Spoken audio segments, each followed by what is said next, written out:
So, am I audible? Yes, clear. Thank you very much. A very good afternoon to one and all, and a very good afternoon to Dr. Deshpande ji. And hi. And to take up this issue further, that is the strategic role of an HR in integration of the leadership for ISO. Madhuji, in the last session, Madhuji was asking a question that how the leadership would satisfy or handle the implementer and the auditor of an ISO. Now, from here only, I would start the discussion. This is a very nice question, and of course, it's a triggering question. As we all know, what about the ISO? The learned speakers across the globe has already been speaking upon it. Now, what I would like to integrate over here, the role of an HR, especially the strategic role of an HR in ISO implementation. Madhuji was correctly saying that without the human capital, without the intellectual capital, it becomes very difficult for any organization to implement any quality standards or any policies or strategies that we all understand. Now, when we talk about an ISO, if we generalized and if we find out that ISO is a commitment of a company towards achieving customer satisfaction, and this satisfaction is achieved through quality way of operation, processes, system management, system integration, and of course under a prudent leadership. That is a generally way and approach. But how it happens? It requires time, it requires efforts, it requires right utilization of every possible resources that is with us, as well as there are trial and error methods. When we talk about implementation, that is, we can say that it passes through various cycles of PDCA, planning, then doing, then checking and acting, PDCA cycle. Now, to do all this, what we need is the human values, the human system, the human intellectuality. In this, if we integrate ISO, what does an ISO delivers? What does the standards of ISO delivers to the organization, to the stakeholders of an organization? It delivers value addition. It creates customer satisfaction. When I talk about customer, it includes the internal customer and the external customers. Or in other words, we can say the stakeholders of the company. And today we can see that ISO have a more or less sometimes becoming an ornamental aspect. The certification ISO becomes sometimes an ornamental aspect. So we have to revive from this. It should not be an ornamental, rather than it should be a value addition to the organization in true sense.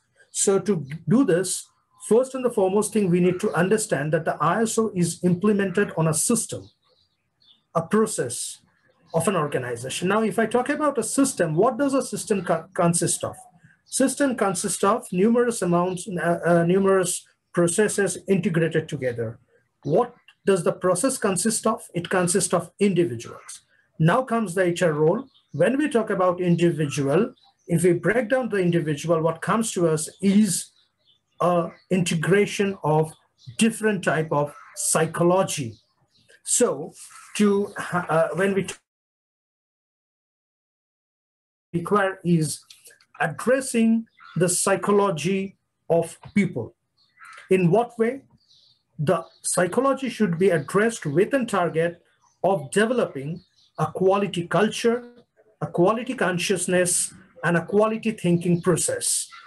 If these three things can be developed, then the implementation process becomes much easier, and the carrying forward of the ISO standard in true sense becomes much, much more easier and effective. And it would be giving it will be given the desired result. Now, during this post-COVID scenario, where we are standing, the operations, the way of working in an organization has of course changed. More of virtualization has taken place, remote audits has taken place, a lot of implementations of new methods of working has taken place.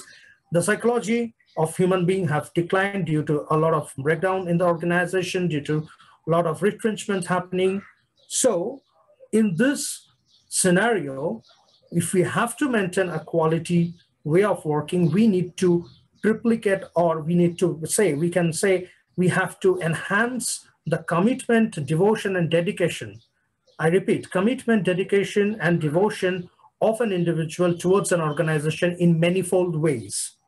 Now, when we are talking about ISO implementation, we undergo a lot of trial and error methods, and we come across a lot of milestones by which there is a lot of times we create monotony, frustration among the individual. But we have to create some kind of a strategy by which the frustrations and this monotoniness among the workforce or the task force could be drained out. Then only a correct way of implementation of ISO would be taking place. Now comes the role of the leadership.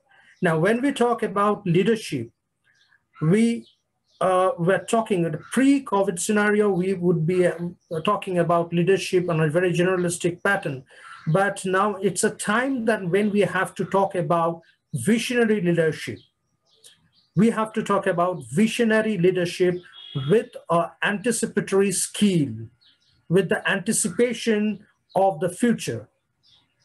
In this, HR strategy that needs to be developed is to develop the EQ and SQ, the emotional quotient and the spiritual quotient among every individual. I beg to state that I am not talking about any religion over here, but the spiritual quotient, certain consciousness building of the consciousness of the person that would deliver a person to develop the entrepreneurship thought process. That this company belongs to me. I have to be devoted towards this company. The entrepreneurship concept needs to be developed within the individual.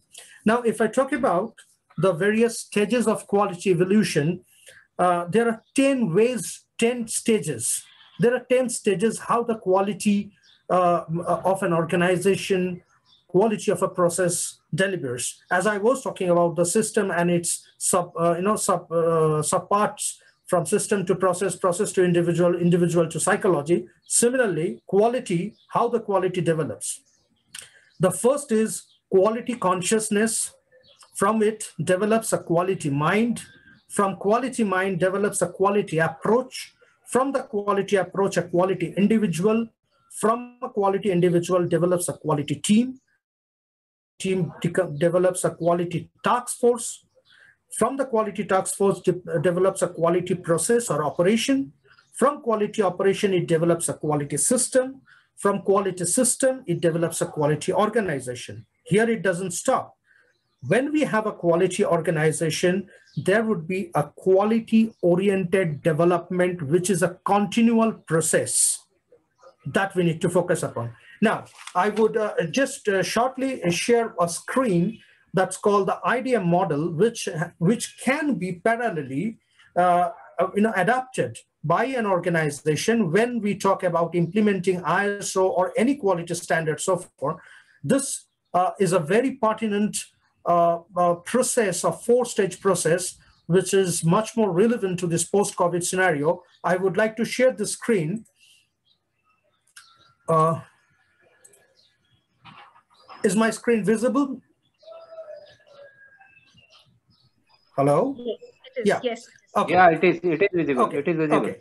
Now, this is called an integrated divine management approach model, where we have to have the top management initiative in developing constant programs for developing constant self-awareness programs for the task force of the organization. As a result, we will have the self-responsive individuals in the organization. That is the first stage.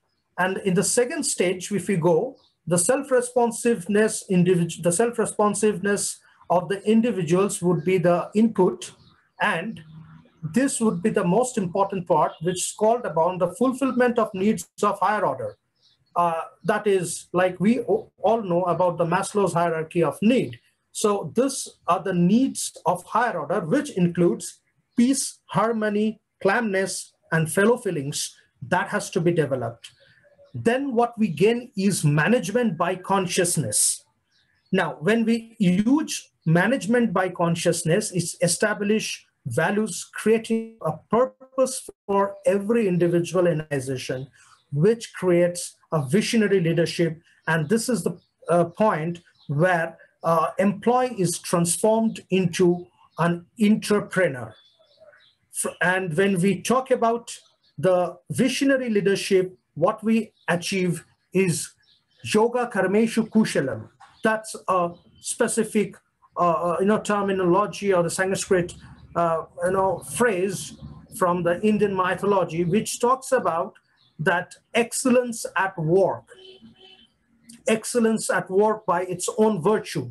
When somebody is itself not seen, you are establishing the quality way of process. And that would be the achieving point would be it will accelerate the sustainability of business in terms of a quality organization, in terms of satisfying the task force of the organization, in terms of value proposition of the organization, and also creating a value and purpose for every individual. And this is the idea model which we require today in this post-COVID scenario when we talk about this concept called VUCA, which says all our psychological aspects, that is volatility, uncertainty, complexity, and ambiguity. These are psychological means that are gripping us today at a very higher scale due to the COVID-19 scenario. Now, coming back, when we are going to implement this ISO and take up the leadership, the skills of the leadership, as I was talking about, what we need is a visionary leadership in an HR process, which would take up the cognitive and adapt the human factors as most important aspect for development of quality culture in the organization.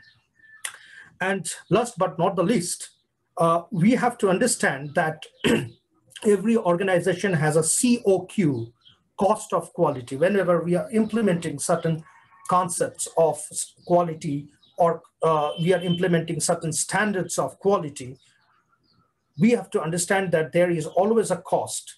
So the main thought process should be how much I can make my people be culturally conscious, culturally adapting with the quality and its values, so that the total cost of maintaining the quality comes down. As because what happens, there is always a fear in our mind that we have seen that whenever an ISO auditor comes in the organization, the preparation for certain ISO documentation and the process begins few days just before that. And that should not be the process.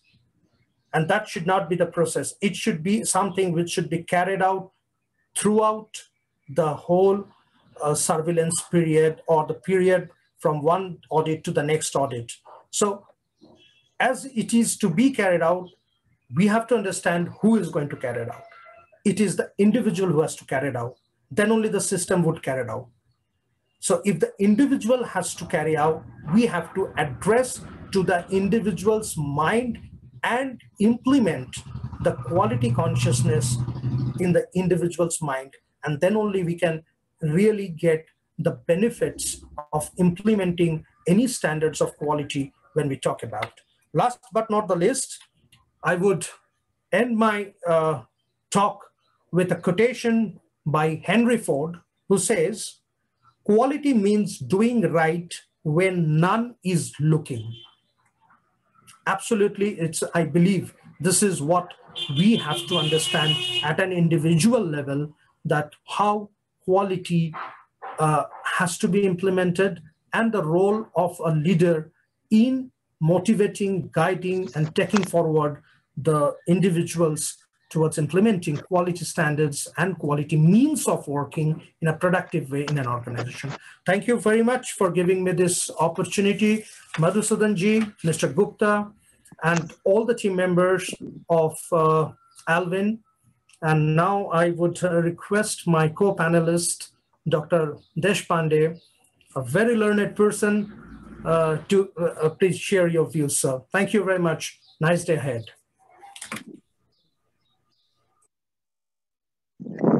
Thank you for that, Supratim Ji. Your name is beautiful. Thank you so much, Supratim. Most welcome, sir. Thank you. Thank you. Enduring. Supratim is eternally loved by everybody. Is that what it is? Either way. Thank you. Great. Thank you. Nice. Thank you. Nice. Thank you for joining. Thank you. Thank you. And do we have a moderator here? Because we lost Madhu. I am there, Dr. Saab, please. So Madhuji, thank you for the invitation. I'm very privileged to be here this afternoon, if I can call it afternoon. Yes, we're not close to evening now. Thank you for this opportunity, and it's a great joy to see such a huge attendance and participation. I was there. I heard the previous sessions, very exciting, and I think Zoom made it much easier to connect. And I understand that the audience is across boundaries, so it's double joy. And my endeavor would be to be as relevant as possible. So, Madhu, my question to you is there any how is it planned? I mean, are there going to be Q&A after we make our opening statement, or what are we planning? You kindly share your words of wisdom, then after you are done, I'll raise maybe 1 or 2 questions. Please share your words of wisdom. Okay, great. And how much time do I have for that? You can have around 7 to 10 minutes now. Okay, that's great. That should be sufficient. Okay, thank you. You did mention that. Yeah. I just want to publish for, because I understand you are going a little late, so I didn't want to, push you to stick to your original plan. Okay, thank you. So friends, I'm here. I know the context. The context is to see ISO compliance process role of HR, right? And how HR would help in the strategic integration of top leadership team. I think this is a very, very important topic you have chosen. More often than not, I think almost all the time, I do recognize that if there is one change agent in the company besides HR, I would definitely see GR's governance, compliance, and risk team. I mean, in some companies, they're called as quality management team, or compliance team, or risk management team. I think these are, I find in them our own reflection. We see them as the change agents. So I'm so glad to be part of this discussion on a very important topic such as this. And throughout my career as a HR professional or otherwise, QA has been part of my life journey, and whichever companies we have worked. And today we are seeing it, how it is aiding and supporting to the growth of the organizations. As various standards evolve, various practices involve, you are an integral part of any change that is happening in the globe. Be it BCP, be it quality standards, be it risk management, be it compliance standards, or process management, or workflow definitions. I think you are an integral part, and you, more often than not, you are in the leadership role there to drive these changes. Definitely, yes. I think HR need to be shoulder to shoulder, because end of the day, we both are the change agents in the organization. As you all know, friends, market dynamics are changing every day. So to say, especially last 1 year, I think our lives have been defined and defined. And we have really now understood, probably been shaken to realize how vulnerable we are all. So all so-called formats or standards, anything Tulika is saying. So I don't know if somebody can hear. Can somebody just give me a thumbs up?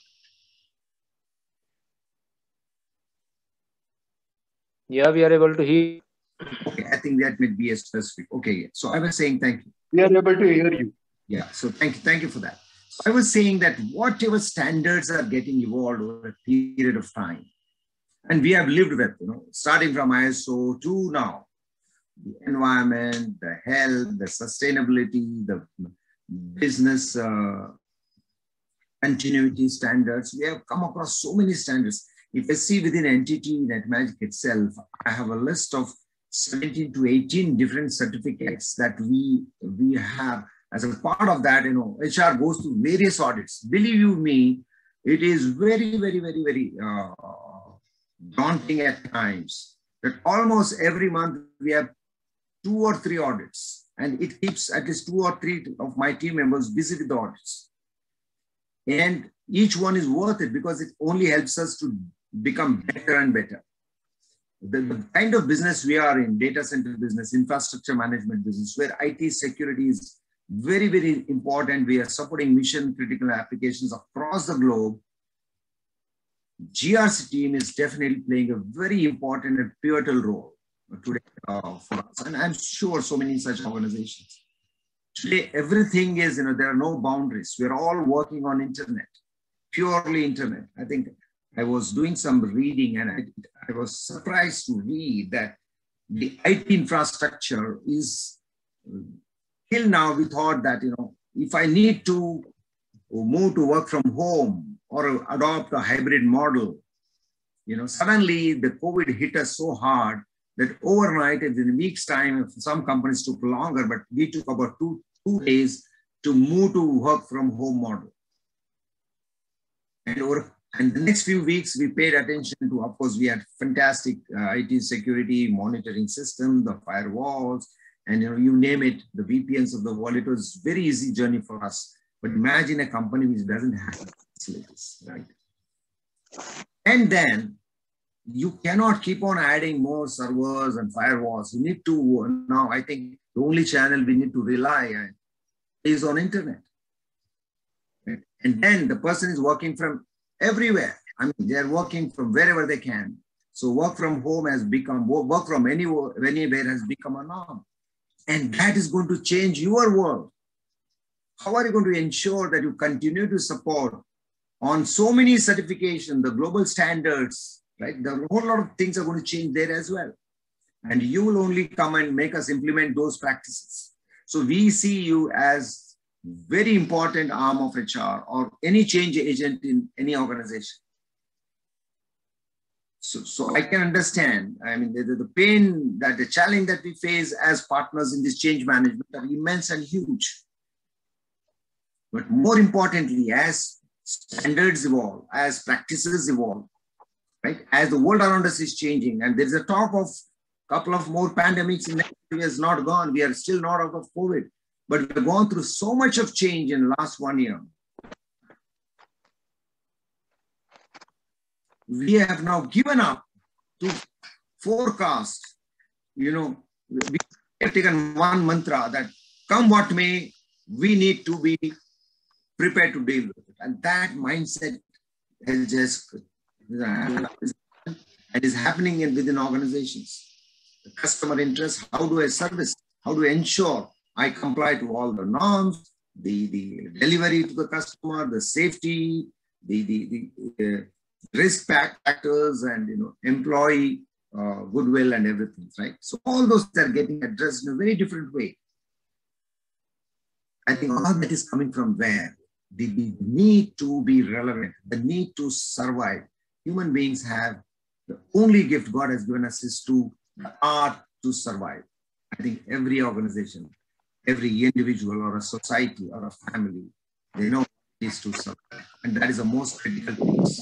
So come what may, anything around us may happen, but we need to be quick, fast, adapt to the changes and be aware and be prepared. So I think this fight, this excitement, this adventure is going to continue. It's not going to end. There won't be a time when the world is beautiful, life is working as predicted and everything is under control. It's not going to happen. It was never. It was all we thought, in this way life works. Seen in last 1 year how our lives have been defined and redefined. Every day they are getting redefined. Therefore, the need to be very, very agile, the need to cut across the boundaries, the need to be technology savvy, the need to use the tools that are available, the need to provide the same safe IT secure environment to our people, the need to adhere to the process. This will continue and they'll become more stringent and more stringent. So therefore, as change agent, as a HR person, I can only tell you that we need to work on the minds of people. We need to understand the psychology of people. We need to be individuals as human, understand the nuances we all go through at individual level when any change happens. So whenever we are making this change, we have to make it, the change is so subtle and smooth and easy for our partners and colleagues at workplace that they are looking forward and they're able to see the benefits of that. Throwing a rule book saying that this is what the standard wants and that's the way we need to do, it's going to impact the business, is not going to cut ice, because it's the people who are going to implement those changes. People are going to work and safeguard those changes. So therefore, we need to be exceptionally good people managers ourselves as the execution team. So unless we are that, it's not going to be an easy walk. And then business leaders, they have their own jobs. And you have a very tough role to play in any organization. Sales is worried about sales, service delivery worried about service delivery, CEOs were worried about, CEO is worried about, or sales worried about their quarterly numbers and targets. As a company, everybody is running after numbers. But we also have to ensure we are supporting them towards that without compromising on our own targets, departmental, functional targets and goals. So the more value you bring in and demonstrate that how it is supporting and aiding the business, the more easy it will be. So don't be purely married to this is a process and template, and don't make it very dogmatic, very regimented. Be flexible, adaptive, and be very focused on what is the outcome. Offer the flexibility. Give them alternate options without losing the sight on the goal. And this is what we need to be doing. So change agent, I think I would invoke in each of you. If you are a great change agent, you will be a successful, should I say, ISO professional or a compliance professional or a GRC professional or a strategic partner in the growth of any organization. So I'm so proud that there was a time, I myself, in my early age time as a budding HR professional, then there is a tendency to look at certain departments, that kind of attitude, but we had to do it because it is required, It is to get us business, customers look for certifications. Today, it has become very ornamental for us. It has become, we have ingrained, it's become natural phenomena. It is natural behavior for us. Whether it is background checks, there was a time when we would, resist. Oh, background checks 8 months mein kaise hua, 3 hafte mein kaise hua, join karne ke baad. Today we are doing, before even the person is onboarded, we are doing. And there are exceptions to the rule. We are finding we have to deal with it. I think human mind is beautiful and it can deliver what you can comprehend. So therefore, it's very important. We need to be imaginative. We need to be creative. We need to be innovative. We need to be empathetic to the business needs. We need to be empathetic to the customer needs. Also, very, very, we should have a commercial bent of mind. What is at stake? What should I do? What is the risk? So ability to do all that will give you the voice that you need to have. More often, whether it is HR or admin or GRC professionals, I don't know, this may be the wrong thing, I'm going to be saying it to individuals more often, but people who are in these functions, which are not the front, they are front-end functions, but we don't see ourselves like that. And we are on defense. We are more of Kardena Bhaiya. We are almost saying, please do this required, we'll lose the certificate. We don't have to do that. The day you become assertive, and that confidence will come when you are good at your work, when you understand the need for pushing that. I'm not saying you're doing a fabulous job. As a HR person, even after so many years of experience, I go through those moments where I feel I'm very vulnerable, helpless. So let's not do that. We have to be purely motivated, do solid, have a pulse on the time, what is changing across the globe. You have to be so well prepared that you should be able to say, tere ghar mein kya kya hai? How many books you have, I know. How many customers we have, I know. What is your margin making, I know. These kind of, if you have the information, you can really script the need for, the adherence to that, and you can demonstrate. That is why this has happened. That is why this is happening. If you had done this, we would have avoided that. I think that will give a lot of power. So let's be leader rather than, follower. Because at the end of the day, it's all a mind game. Everybody in the organization is important. Every part of the body is important. There's no organ that can claim, heart cannot say, I am the most important organ in the body. Sorry, sir. Right? If I say that, it's a mistake. No single organ in a body can claim they are the most important part of the body. So is true of any function. So is true of any role. Whether it is a security guy, whether it is some kind of secretary, somebody else, everybody is central to the company's success. So remember that. You are existing in an organization, you have an extended team. A form of you is existing in the organization. So you have to feel, you need to understand, this is where the compassion and empathy will come. So if you have to be inspiring, you have to be motivating.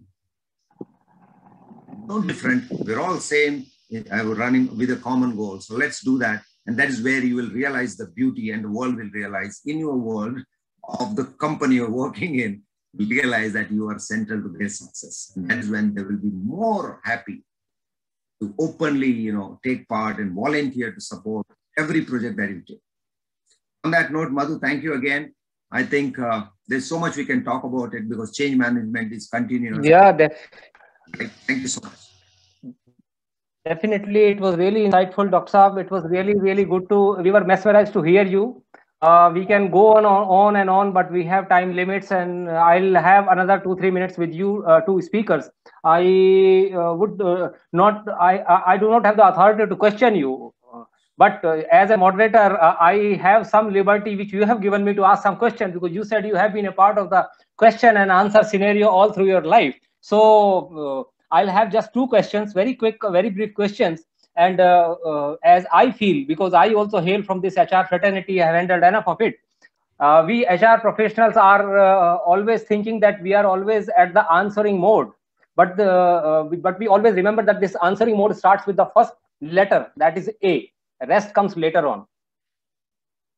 So taking a cue from here, there are 2 things. One is that basically during this COVID-19 period, or otherwise also, but let's be specific to this COVID-19 period, where we had a lot of job loss, salary cuts, and closure of employee organization or thing. What kind of difficulties you would have encountered in balancing the leadership and the employee? In brief, maybe if you can answer, then I have some other question to be answered by Supratim. Sure. Actually, nothing, it was so easy. The only thing we had to focus on was on, I think, a couple of things. Easy in the sense, this was the first time everybody had the same problem. COVID has been a lever. You know what I mean? It's one rule for all. The threat is same, the challenges are same. Of course, this is one's pocket size, the challenges could be different, but in general, your life is at stake. Therefore, I think that was easy. Our focus was to get everybody and running in terms of having access to the company server, secure way, and then there are the Zoom calls or the Teams or whatever tools we could use. All the work, was within 2 days we were able to enable everybody to work from home. But still some people are required to come to office. So we had to ensure they are coming to office. So we had to ensure limited, with their travel, everything, we had to do that. But then we focused on building a community within the team. We did more online connect programs, open houses, addressing their security concerns, health concerns, mental work-life balance issues, all kinds of, and we gave them more love, more communication. That really made it easy. And we announced no job cuts. That is my boss, my company. I'm privileged to be working for him and in this company. Day one, even before the moment Modi ji announced, what is that called? Thank you so much. Yeah. So we immediately announced no job cuts, guys. No job cuts, right? Everything is fine. If God forbid, we definitely job cuts something. Don't worry about no salary cuts. So everybody is rested. All we said, we had to support the existing customers, the same passion, everything. And we ensured everybody who didn't have laptop, we provided them within 2-3 days connectivity. Right? We used to monitor. Koi nahi aayega office without our permission, or to take permission from HR, only then come.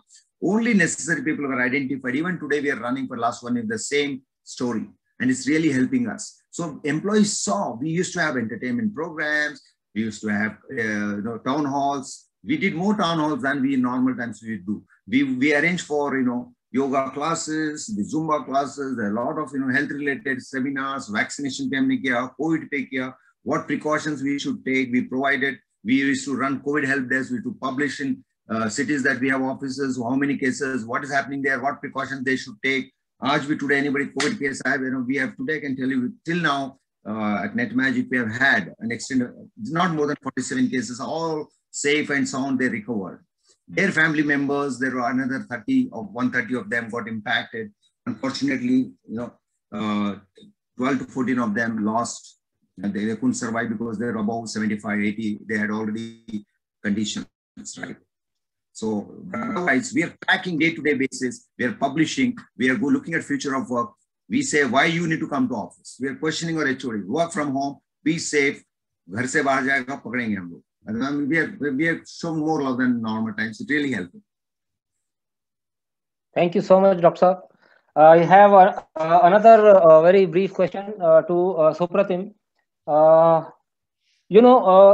Whenever some decision, good or bad, to be communicated to the employee or any person whom we need to just ask to go, and specifically in this COVID scenario, that would have happened quite a lot with so many organizations, and HR would have come to the forefront to communicate that, because the leadership will not communicate, they will communicate through the HR, and HR being termed as the villain.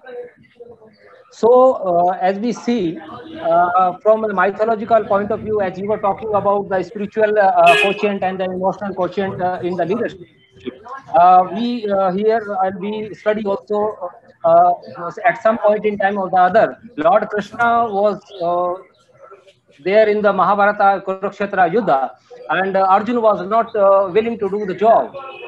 So same is the case here. We may not like to communicate, but as HR professional, we have to communicate that, and we become the villain.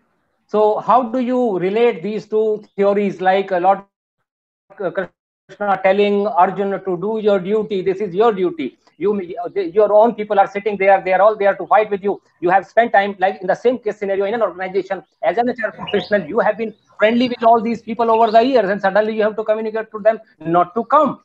That's all. So how do you take this, and what are your views on this? And after this, we'll wrap up the session because other speakers are waiting. Over to Supratim. So am I audible? Huh? You are. Okay. So as you have already mentioned, you have already given the answer in your question. The thing is that if I have to perform my duty exclusively, I would only refer to, as per the discussion of Lord Krishna and Arjuna, I would refer to Bhagavad Gita, chapter number 2, slok number 47, which says, Karmanyavadika raste mahafaleshu kadachana mahakarme phale hetu bhut mahata sangasta akarmani. So I'm just performing my duty. So there is, I should not be thinking towards the, definitely I would not be thinking towards the fruit of the, or the resultant product of the, whatever I'm performing, because I'm just performing the action as being guided by the Lord, and what that Arjuna has done when he was in Kurukshetra fighting the war against his own brother. But there is definitely something which we call as emotion. Now, it is definitely that we, the HR, have another role, which we call as psychological counseling, which is called the cognitive counseling, also behavioral counseling. So whenever we have to ask somebody to leave, we have to always give them a hope to state that you may not be working with us today, but you must be having a better opportunity in a market which is awaiting for you.